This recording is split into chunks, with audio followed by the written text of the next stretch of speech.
Politik, apalagi PKS juga punya kesempatan yang sama menjadi pimpinan daerah di Kota Ambon. Dalam proses pilkada nanti di November 2024, itu arahan wilayah adalah kita harus mengamankan kursi di pemilu 2024 di bulan Februari. Karena hasil pemilu Februari itu akan menentukan November 2024.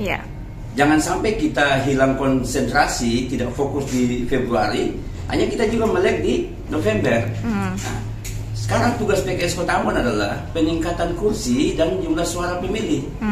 Jikalau ini memang betul-betul bisa dilakukan di Februari 2024 tanggal 14, berarti dengan sendirinya penilaian masyarakat terhadap partai PKS semakin terbuka, bisa diterima oleh orang banyak, dan kader-kader di PKS juga adalah kader-kader tangguh dan unggul yang bisa juga berbuat untuk Kota Ambon. Jadi intinya Pak mau mencalonkan diri jadi wali kota? Semua itu kembali ke partai politik. Tapi iya atau tidak? Kalau kita siap dicalonkan, kalau dicalonkan siap. Kalau ketua wilayah bilang kalau dicalonkan ya kita siap. Siap. Ya. Berarti siap ya.